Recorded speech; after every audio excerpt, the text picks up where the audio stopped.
Evening, मैं अखिलेश एक बार फिर आप सभी से अपने चैनल पर जुड़ गया बच्चा।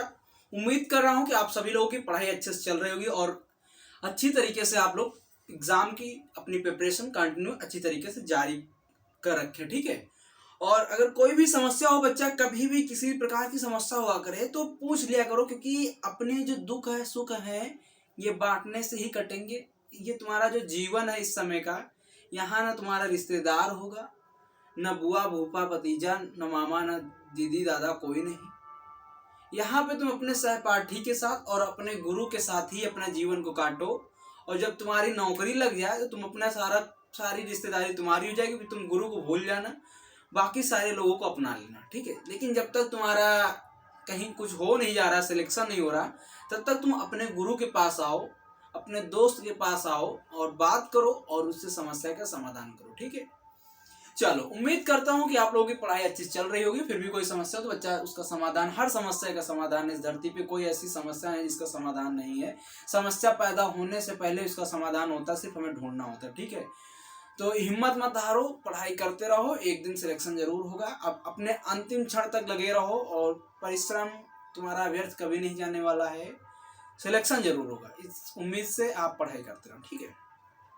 आप सभी को पता है कि हम लोग पॉलिटी क्लास कर रहे थे और पॉलिटी क्लास में हम लोग फंडामेंटल राइट्स यानी मौलिक अधिकारों के बारे में बात कर रहे थे, गहन अध्ययन कर रहे हैं, हर एक टॉपिक को विस्तार से चर्चा पे कर रहे हैं, समग्र अध्ययन करेंगे, गहन अध्ययन करेंगे, इन सब चीजों को लेकर साथ ही साथ आज हम देखेंगे, आज हमारा जो टॉपिक होने वाला जो फंडामेंटल राइट्स था, मैंने उसमें बताया था बच्चा हमारे पास 6 हैं, शुरुआत में 7 थे, एक हटा दिया गया, संपत्ति का जो था 44वें संविधान संशोधन 1978, मतलब पहली क्लास में इसको हमने बताया था, ठीक है। उसके बाद वर्तमान समय में 6 हैं, तो अभी मैंने पहले बार आपको समानता का अधिकार की चर्चा की 14 से 18 तक का, फिर उसके बाद 19 से 22 में जो था स्वतंत्रता का अधिकार, उसमें चर्चा की, उसके बाद 23-24 की बात की। अब शोषण के विरुद्ध जो था 23-24 में ना, पिछला लेक्चर वही था ना। अब आज हम 25 से लेकर 28 के बीच में जो धर्म की स्वतंत्रता के बारे में बात की गई है बच्चा, जो आर्टिकल 25 है, 25 से लेकर 28 तक किसकी बात की? फ्रीडम टू रिलीजन यानी धर्म की स्वतंत्रता। धर्म की स्वतंत्रता क्या है मेरे बच्चा? देखो, धर्म की स्वतंत्रता ये है कि भारत एक जब संविधान बना तो भारत की जो प्रस्तावना यानी प्रियम्बल है, जिसको मैंने पढ़ाया कि संविधान की जो भारत की संविधान की जो प्रस्तावना है, उसके लिए मैंने एक लेक्चर स्पेशल डाला है, यानी तुम डालो जाकर प्रियम्बल बाय अखिलेश सर और मेरा वाला वीडियो देख लो, बहुत अच्छी तरीके से पढ़ाया। बाकी तुम लोग तो जानते हो किस तरह हम पढ़ाते हैं, ठीक है। लेक्चर बड़ा हो सकता है लेकिन जो भी होगा एक ही जगह सब कुछ मिल जाएगा, ठीक है। मेरा उद्देश्य शुरू से यही रहा और हम उसी उद्देश्य पे कार्य करते हैं। भले बहुत से लोग बहुत कुछ कहते हैं कि आपकी क्लास बहुत लंबी हो जाती है, ठीक है, खैर। तो उसमें मैंने बताया था कि देखो, कहीं पे तुम देखोगे तो भारत में पहली बात एक चीज है धर्मनिरपेक्ष, यानी भारत किसी धर्म को नहीं मानता। भारत कॉन्स्टिट्यूशन, हम कॉन्स्टिट्यूशन की बात कर रहे हैं, भारत की बात इन द सेंस मतलब मेरे अधिकार में प्रशासन की तौर पे हम देखें तो कॉन्स्टिट्यूशन की बात कर रहे हैं। और भारत को जो संविधान है वो किसी धर्म को नहीं मानता, यानी भारत का जो संविधान है वो धर्मनिरपेक्ष है। यानी भारत का संविधान बच्चा कैसा है? धर्मनिरपेक्ष, यानी किसी धर्म को वो फॉलो नहीं करता है, ठीक है, धर्मनिरपेक्ष है, ठीक है, धर्मनिरपेक्ष है। यानी सीधी सी बात बताएगी, जो भारत का संविधान क्या कहता है कि वो भारत की जो सरकार है यानी संसद वो किसी धर्म को नहीं मानती, यानी धर्मनिरपेक्ष राज्य, ठीक है। लेकिन उसके बाद भी हमारे फंडामेंटल राइट्स यानी जो मौलिक अधिकार हैं उनमें से हमारे एक बात कही गई, धर्म की स्वतंत्रता की बात कही गई। धर्म की स्वतंत्रता में जो बात कही गई उसमें 25 से लेकर 28 की आर्टिकल जो 25 है और 28 के बीच में धर्म की स्वतंत्रता में इन 4 आर्टिकल में बताया गया कि आपके पास किस तरीके से क्या क्या कार्य कर सकते हैं, लेकिन एक उसके लिए आपके अधिकार है, दायरे हैं, उसी के अंदर में रहकर आप कार्य कर सकते हैं, ठीक है। तो 25 में बच्चा बताया कि क्या, देखो 25 में जो बताया गया, आर्टिकल 25 में यही बताया गया, अंतःकरण, धर्म को मानने, कामा लगा है, उसके बाद आचरण और प्रचार प्रसार की स्वतंत्रता। यानी सीधी सी बात है, अंतःकरण है। एक एक करके एक एक शब्द को हम समझेंगे मेरे बच्चा। 1 मिनट तुम्हारा साफ करने वाला ले ले, ठीक, हाँ। तो देखो बच्चा, अब हम एक एक करके सब कुछ जानेंगे। ये अंतःकरण क्या होता है, तो फिर उसके बाद हम धर्म को मानने, आचरण करने, क्या करना है, ठीक है। तो देखो अंतःकरण, ये जो पहला पॉइंट हमने ले लिया अंतःकरण, ये अंतःकरण क्या है मेरे बच्चा? अंतःकरण का सीधी सी मतलब, सीधी भाषा में आम शब्दों में कहें तो अंतःकरण का मतलब मैं भारत का नागरिक हूं, मैं स्वतंत्र हूं, मैं किस धर्म को मानूं, चाहे मैं हिंदू को मानूं, चाहे मुस्लिम को मानूं, चाहे जैन को मानूं, चाहे सिख को, चाहे ईसाई को, चाहे बौद्ध को, मतलब मैं स्वतंत्र हूं। मैं किसी भी धर्म को, किसी भी समुदाय को अपनाऊं, मैं स्वतंत्र हूं। ये मेरा अंतःकरण, ये मेरा अधिकार है, ये मेरा फंडामेंटल राइट है। भले तुम हिंदू में जन्म लिए, तुम्हें क्रिश्चियन अच्छा लग रहा है, तुमने क्रिश्चियन ज्वाइन कर लिया, तुमने मुस्लिम अच्छा लग रहा है, मुस्लिम ज्वाइन कर लिया, तुम्हें सिख अच्छा लग रहा है, सिख, जो भी तुम्हें बौद्ध अपनाना चाहिए, जो भी चाहिए भैया, आप भारत के नागरिक हो, आप 25 के तहत आप अपना सकते हो, आप स्वतंत्र हो, आप स्वतंत्र हो, ठीक है। लेकिन हाँ, एक बात याद रखना, यहाँ पे अभी आगे जब प्रचार प्रसार बात करेंगे तो उसमें एक चीज बताएंगे, वो भी याद करना पॉइंट वाइज, ठीक है। तो पहली बात, अंतःकरण का मतलब स्वतंत्र, वो स्वतंत्र है, भारत का कोई भी व्यक्ति वो स्वतंत्र है। स्वतंत्र यह है कि वो किसी भी धर्म को अपना सकता है। दूसरी बात हमने क्या ली? धर्म को मानने वाला, ठीक है।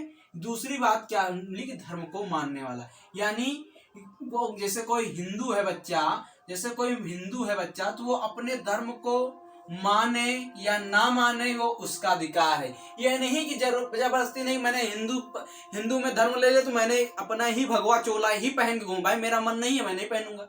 मैं नहीं मानता हूं किसी भगवान को, भाई मेरा मन है, अगर मैं मानता हूं तो भी, यानी धर्म को मानने के लिए भी कोई जोर जबरदस्ती नहीं, इसका भी अधिकार है। उसके बाद आचरण, आचरण का मतलब क्या होता है बच्चा? तीसरा मतलब है आचरण का मतलब, सीधी सी भाषा में कहें तो आचरण का मतलब क्या होता है? पूजा, परंपरा, इन सब चीजों को, जो परंपरा चली आ रही है, ठीक है, ये जो प्रगतिवाद चला आ रहा है, इन सब चीजों को लेकर हम क्या करेंगे? जुड़ेंगे, ठीक है। इन सब चीजों को लेकर हम जुड़ते रहेंगे, हमारा मन है तो हमने इनको आचरण किया, ठीक है। यानी आचरण का मतलब सीधी सी बात क्या है? सदाचार कह लें, शिष्टाचार कह लें, हम अपने धर्म को मानने के लिए जो भी आचरण कर रहे हैं, जो भी शिष्टाचार कर रहे हैं, उन सब चीजों को लेकर, ठीक है। समझ में आ रहा है? जैसे हिंदू में परंपराएं चली आ रही हैं, पूजा की बात चली आ रही है, जैसे कई सारी चीजें चलती आ रही हैं, उन सब चीजों पर कोई रोक टोक नहीं, स्वतंत्र है हर इंसान, ठीक है। और उसके बाद क्या बताया? प्रचार प्रसार, यानी जो हमने चौथा शब्द क्या ले लिया बच्चा? प्रचार और प्रसार। ये प्रचार और प्रसार का मतलब क्या है? यानी कि हर भारतीय नागरिक को, जैसे मैं हिंदू हूं, हर भारतीय नागरिक को अपने धर्म को प्रचार और प्रसार करने की स्वतंत्रता है। ध्यान से सुनिएगा, हर भारतीय नागरिक को अपने धर्म की प्रचार और प्रसार करने की स्वतंत्रता है। यानी मैं हिंदू, मैं अपने धर्म का प्रचार और प्रसार कर सकता हूं, लेकिन हाँ, मैं किसी को जबरन, जबरन शब्द सुनो, मैं किसी को जबरन धर्मांतरण नहीं करवा सकता हूं। अगर ये मैं करवा रहा हूं तो इसके खिलाफ, मेरे खिलाफ क्या होगा? मेरे खिलाफ क्या होगा? FIR यानी केस होगा, ये एक अपराध होगा। आप जबरन धर्मांतरण नहीं करा सकते, लालच देके धर्मांतरण नहीं करा सकते, पैसा देके धर्मांतरण नहीं करा, ये सब क्या होंगे? अपराध कहलाएंगे। यानी इन सब चीजों को तुम्हें ध्यान देना है, इन सब चीजों को बच्चा तुम्हें ध्यान देना है। उसके बाद क्या हुआ है? अब जैसे क्या हुआ कि एक केस हुआ था, एक बच्चा केस क्या हुआ था? मोहम्मद हनीफ वर्सेस क्या हुआ था बच्चा? मोहम्मद हनीफ वर्सेस बिहार राज्य में एक केस हुआ, ठीक है। और इसमें क्या कहा गया कि क्या, देखो इनमें, इसमें रीजन क्या था? जो गौवध होती है, यहाँ पे इन लोगों ने क्या कहा कि अपने गौवध करते थे मोहम्मद वाले, ठीक है। तो ये हुआ कि सुप्रीम कोर्ट ने, यानी माननीय उच्चतम न्यायालय ने इसमें क्या दिया? जजमेंट यही दिया, माननीय उच्चतम न्यायालय ने यह अपने अनुसार जजमेंट यह दिया कि जो ये आप अपने धर्म का प्रचार प्रसार कर सकते हैं, आप अपने लिए स्वतंत्र हैं, लेकिन गौवध नहीं कर सकते, किसी के धर्म को ठेस नहीं पहुंचा सकते, यानी किसी के धर्म को ठेस नहीं पहुंचा सकते, यानी गौवध को वर्जित कर दिया, यानी गौवध वर्जित होगा, गौवध नहीं होगा। यानी किस केस के द्वारा माननीय उच्चतम न्यायालय ने गौवध को वर्जित कर दिया, यानी गौवध नहीं होगा? किसका? मोहम्मद हनीफ और से बिहार राज्य। यानी इसी जो आर्टिकल 25 है, इसी में केस आया था मोहम्मद हनीफ और से बिहार राज्य, और इसमें बताया गया कि जो गौवध है वो वर्जित है, यानी किसी के धर्म को लेकर ठेस आप नहीं पहुंचा सकते हो, ठीक है, इसलिए गौवध को वर्जित किया गया। तो उम्मीद करता हूं आर्टिकल 25 जो अंतःकरण, धर्म को मानने, आचरण करने, प्रचार प्रसार करने की स्वतंत्रता है, उन सब चीजों को मतलब समझ में, यानी अंतःकरण क्या है, धर्म को मानने का मतलब क्या है, आचरण का मतलब क्या है, और प्रचार प्रसार करने का मतलब क्या है, और उसी के तहत एक जो केस आया था उसको भी मैंने चर्चा किया। उम्मीद करते हैं आर्टिकल 25 समझ में आया। अगर 25 समझ में, तो अब हम अगली स्लाइड में क्या करें, आर्टिकल 26 का। चलो अगली स्लाइड में हम आर्टिकल 26 बारे में देखें, ठीक, चलो आगे देखते हैं। ठीक है, अब देखते हैं हम क्या देखते हैं, आर्टिकल 26। देखो आर्टिकल 26 में मेरे बच्चा क्या क्या, देखो बच्चा आर्टिकल 26 में सीधी सी बात है कि धार्मिक कार्यों के प्रबंधन की स्वतंत्रता, यानी जो धार्मिक कार्य हैं उनके प्रबंधन की स्वतंत्रता, यानी कि सीधी सी बात है। देखो बच्चा एक चीज बताते हैं, तुम किसी धर्म के हो, ये ना सोचना कि मैं भेदभाव कर रहा हूँ। एक्चुअली में देखो मुझे ज्यादा किसी धर्म के बारे में पता भी नहीं, ठीक है, तो मैं हिंदू धर्म से हूँ। तो मेरे यहाँ पे भागवत गीता होती, तुम्हारे यहाँ पे जैसे सभा उभा होती है, जो भी होता हो मुझे ज़्यादा पता नहीं दूसरे धर्म के बारे में, लेकिन मैंने जानने की कोशिश से बहुत की है। ठीक है, जैसे ईदगाह के दौरान तुम लोगों के यहाँ सभा होती है, ठीक है, मिलनसार होता है, उसी यहाँ पे हमारे यहाँ पे होली ऐसी सब चीज़ें होती हैं। तो यानी कि जो धार्मिक आधार पर जो प्रबंधन किया जाता है, जो सभा की जाती है, जैसे हमारे यहाँ मत भागवत गीता होती है, 8 दिन की नवरात्रि की सभा होती है, इन सभी चीजों को करने की स्वतंत्रता की बात कही गई। यानी सीधी सी बात है, मद भागवत गीता की बात कही गई, यानी आप अपने यहाँ भागवत करवा सकते हैं, इन सब चीजों के लिए आप स्वतंत्र हैं, आप कुछ भी कर सकते हैं, इन सब चीजों धार्मिक चीजों के लिए आप स्वतंत्र हैं। अब उनमें यानी धार्मिक कार्यों के प्रबंधन के लिए आप स्वतंत्र हैं, लेकिन उनमें क्या क्या है वो देख लो। तो पहली बात क्या, धार्मिक कार्यों को प्रबंधन करना, आप इसके लिए स्वतंत्र हैं, यानी आप धार्मिक कार्यों का प्रबंधन कर सकते हैं। ठीक है, यह बात समझ में है मेरे बच्चा। ठीक है, दूसरी बात क्या बताए, धार्मिक संस्थाओं और उनका पोषण करना, यानी आप धार्मिक संस्थाओं को भी बना सकते हैं। यानी कि धार्मिक संस्थाओं को बनाने का मतलब क्या है, कोई कमेटी बना सकते हैं, उसमें कई सारे मेंबर होने चाहिए, उसका एक संगठन होना चाहिए, उसकी एक यूनिटी होनी चाहिए, उसका एक अध्यक्ष होना चाहिए, ये सब चीजें आप कर सकते हैं। ये सब चीजें यानी धार्मिक संस्थाओं और उनका पोषण करना, ये भी आप कर सकते हैं, यानी आप ये सब अधिकार हैं। देखो तुम्हारे यहाँ पे पता होता है हिंदू विश्व वाहिनी सभा, ठीक है, महासभा, अब ये नहीं कह सकते कि आप इनको हटा दें, क्योंकि हमारे पास फंडामेंटल राइट है। ठीक है, उसी तरह तीसरी बात क्या बताएगी, चर और अचर संपत्ति का अधिग्रहण करना, चर और अचर संपत्ति का अधिग्रहण करना और प्रशासन करना। इसका मतलब समझ में, चर का मतलब जो चर ना रही हो, चर ना रही हो मतलब जो चल ना रही हो, जैसे सोना चांदी हो गई, ठीक है। अचर का मतलब पैसा हो गया मेरे बच्चा, जैसे सोना चांदी जमीन जायदाद, ये सब चीजों को हम संपत्ति का अधिग्रहण कर सकते हैं और उन पर प्रशासन कर सकते हैं, और उन पर क्या कर सकते हैं, प्रशासन कर सकते हैं। यानी जो तीसरी बात है, चर और अचर संपत्ति का अधिग्रहण करना और प्रशासन करना, ये चीजें हैं। लेकिन हाँ, एक नोट के रूप में लिख लो, ये सारी चीजें जो हैं, ये सारी चीजें जो हैं बच्चा, ये क्या होनी चाहिए, एक दायरे के अंदर होनी चाहिए, जो किसको ना हस्तक्षेप करें, ये किसको हस्तक्षेप ना करें, जो राज्य का प्रशासन हो उसको भी हस्तक्षेप ना करें, हमारे किसी के सदाचार को यानी शिष्टाचार को ना हस्तक्षेप करें, सदाचार को, और साथ ही साथ स्वास्थ्य जैसी सुविधाओं के लिए भी हस्तक्षेप ना हो। इन सब चीजों को अगर हस्तक्षेप कर रहे हैं तो यह सारी चीजें आपको समाप्त कर दी जाएंगी, क्योंकि राज्य में पहले बताया, मैंने पहले ही बता दिया था, जो भारत है वो धर्मनिरपेक्ष राज्य, यानी कि यहाँ पे अगर इन तीन चीजों को, अगर बच्चा ये तीन चीजें जो हैं, अगर इन तीन चीजों को आपका धर्म हस्तक्षेप कर रहा है तो उसको हटाया जा सकता है, ये अधिकार है। ठीक है, तो आर्टिकल 26 समझ में आया कुछ बच्चा, क्योंकि उच्चतम न्यायालय ने ये चीज बताई है, किसने कही है, सुप्रीम कोर्ट ने कही। अगर प्रशासन के अधिकार पर, सदाचार और स्वास्थ्य पर, इन सब चीजों पर अगर ये हस्तक्षेप कर रहे हैं तो उनको आप हटाया जा सकता है। ठीक, उस सुप्रीम कोर्ट ने यानी उच्चतम न्यायालय ने कहा, माननीय उच्चतम न्यायालय ने कहा इसके बारे में। ठीक है, तो समझ आया 26 में क्या, धार्मिक कार्यों को प्रबंधन की स्वतंत्रता है, यानी धार्मिक कार्यों को प्रबंधन कर सकते हैं, हम सभा बना सकते हैं। ठीक है, जैसे अपने यहाँ गीता के पाठ करवा सकते हैं, रामायण के पाठ करवा सकते हैं, ये सब चीजें कर सकते हैं। ठीक है, धार्मिक संस्थाओं और उनका पोषण करना, धार्मिक संस्थाओं को हम बना सकते हैं और उनका पोषण कर सकते हैं। ठीक है, चर और अचर संपत्ति का अधिग्रहण करना और प्रशासन करना। ठीक है, चर और सोना चांदी, जैसे मंदिर में क्या होता है, सोना चांदी आ जाता है, पैसा आ जाता है, उसको हम अधिग्रहण कर सकते हैं और उस पर मंदिर में हम एक कमेटी बनाकर प्रशासन भी कर सकते हैं। ठीक ठीक है। उसका एक अध्यक्ष होना चाहिए, एक संगठन होना चाहिए, एक यूनिटी होना चाहिए। सब क्या होती है, टर्म एंड कंडीशन होती है, ठीक है भाई। किसी अकेले तो नहीं होगा कि नहीं अकेले कर लोग, अकेले नहीं होते, इनके सबके लिए एक समुदाय होता है, ठीक है, एक कमेटी रूप में गठित होती है, ठीक है, समझ में आए। यानी आर्टिकल 26 में सीधी सी बात क्या बताएगी, धार्मिक कार्यों का प्रबंधन, यानी धार्मिक कार्यों का प्रबंधन, जो थोड़ी डिटेल में था मैंने बता दिया, ठीक है। तो उम्मीद करता हूँ 26 भी समझ में आ गया। 26 समझ में आया तो अब 27 देखते हैं। तो चलो अगली स्लाइड में हम 27 को देखते हैं, ठीक है। 27 को हम देखते हैं आर्टिकल 27 क्या कहता है। आर्टिकल 27 क्या कहता है बच्चे, तो अनुच्छेद जो 27 है बच्चा, अनुच्छेद 27 वो क्या कहता है, देखो 27 ये आर्टिकल 27 ही है, ठीक है।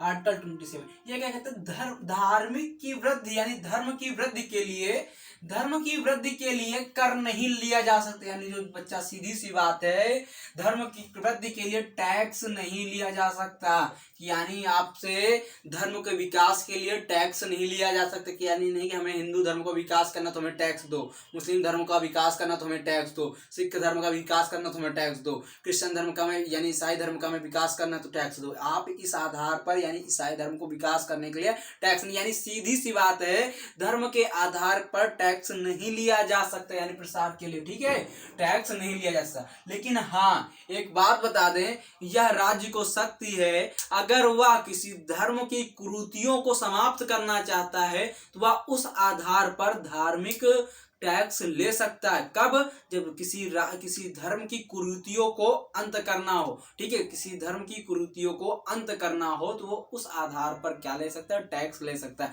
यानी आर्टिकल सीधी सी बात 27 क्या कहता है कि आप धर्म के आधार पर टैक्स नहीं ले सकते। जैसे मुगलों के समय क्या चलता था, जजिया कर, ठीक है, ये लगान वगान वसूलते थे, कुछ याद आ रहा है मुगलों के समय। वैसे आज के समय में बताओ कोई टैक्स दे रहा है, किसी भी जात का, किसी भी समुदाय का, किसी भी धर्म का कोई इंसान अगर टैक्स दे रहा हो तो बताओ भैया, ऐसा कुछ है नहीं है। यानी आपको ये स्वतंत्रता मिलती है, आपका ये फंडामेंटल राइट है कि आप धर्म के आधार पे आपको कोई टैक्स के लिए प्रेरित नहीं कर सकता है, आप टैक्स देंगे नहीं, क्योंकि आपके लिए आपको फंडामेंटल राइट है। आप टैक्स क्यों देंगे भाई, आपका फंडामेंटल राइट है ना। और ये हर भारत का नागरिक को अधिकार है, वो सिर्फ और सिर्फ भारत का है। जो मैंने नागरिकता पढ़ाई थी उसमें बताया था कौन भारत का है कौन विदेशी है, ठीक है। अगर उस आधार पर अगर आप भारत के हो तो आपको टैक्स नहीं देना, ठीक है।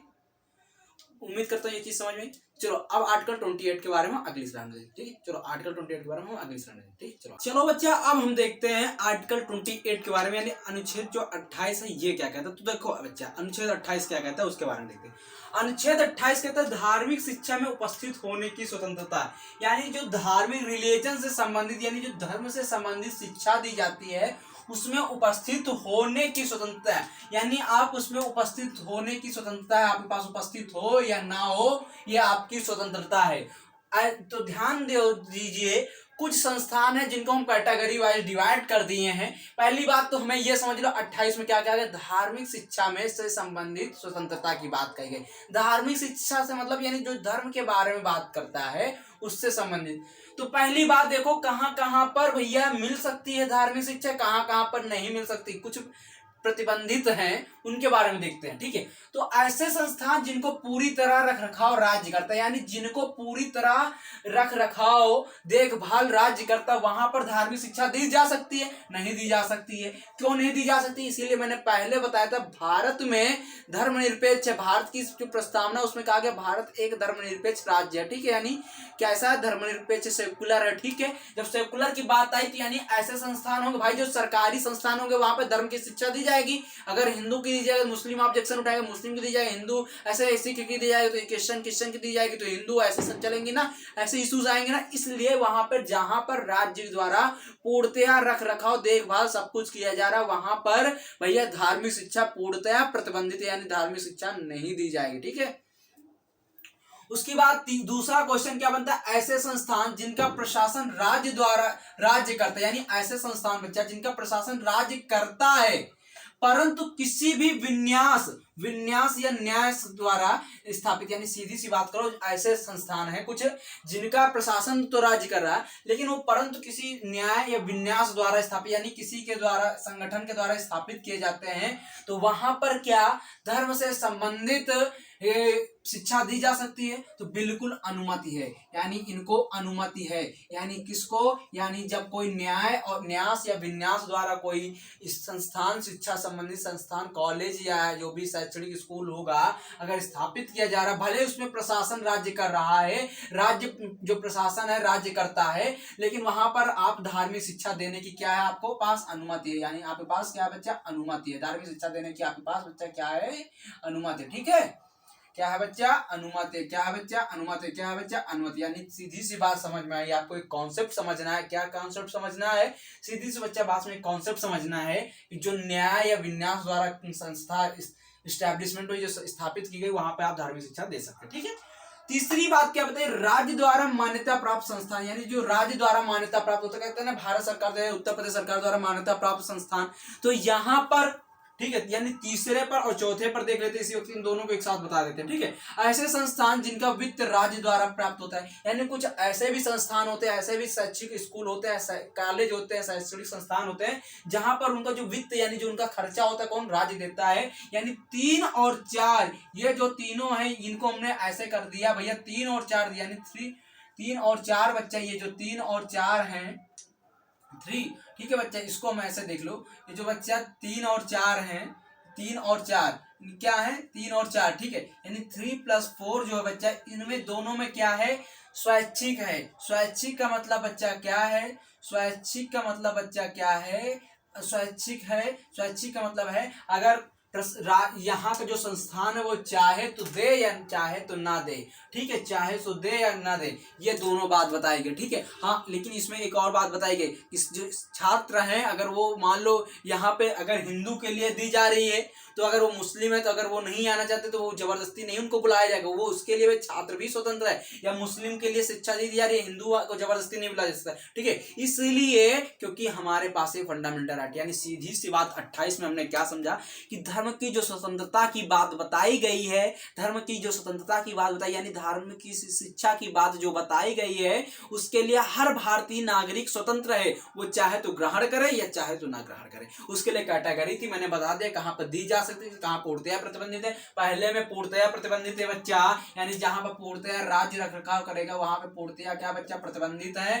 ठीक है, वहां पर पूर्णतया प्रतिबंधित है, यानी बच्चा वहां पर कैसा? पूर्णतया प्रतिबंधित है। ठीक है, पूर्णतया प्रतिबंधित है। ठीक है, ऐसे संस्थान जिनका प्रशासन राज्य करता है परंतु किसी न्यास या विन्यास द्वारा स्थापित है, वहां पर अनुमति दी है, वहां पे अनुमति है भैया, वहां पर आप धार्मिक शिक्षा दे सकते हैं। ठीक है, ऐसे संस्थान जहां पर राज्य द्वारा मान्यता प्राप्त संस्थान है, और साथ ही साथ ऐसे संस्थान जो वित्त राज्य द्वारा प्राप्त, यानी जिनका पूरा वित्त यानी जो पूरा उनका एक फाइनेंशियल कार्य होता है राज्य द्वारा होता है, उनमें क्या है? स्वैच्छिक रूप से, अगर वो स्वैच्छिक का मतलब सीधी सी बात है वो चाहे तो दे या ना दे। ठीक, दोनों चीजें हैं। और साथ ही साथ ये भी बताएगा जो स्टूडेंट हो गए वो किसी धर्म के अगर खिलाफ हैं तो भैया उनको जबरदस्ती नहीं बिठाया जा सकता। यानी सीधी सी बात है, आपका जो धर्म की स्वतंत्रता की बात बताई गई है, ठीक है, जो आपका चौथा मौलिक अधिकार है, उसमें क्या बताया गया? 25 से 28 के बीच में जो चौथा मौलिक अधिकार आता है धर्म की स्वतंत्रता के बारे में, यानी फ्रीडम टू रिलीजन की बात बताई गई है बच्चा, उसमें यही बताया गया कि यानी आप इतनी चीजों से स्वतंत्र है। 25 बताया, 25 बताया, 26 बताया, 27 बताया, 28 बताया, चारों बताए। उम्मीद करता हूँ अब कोई डाउट नहीं। अगर फिर भी कोई डाउट है नीचे कमेंट सेक्शन में पूछ लेना है। व्हाट्सएप नंबर मिल जाता है, इंस्टाग्राम आईडी मिल जाता है, टेलीग्राम मिल जाता है, 83 18 78 17 29 पे कॉल कर लेना, पूछ लेना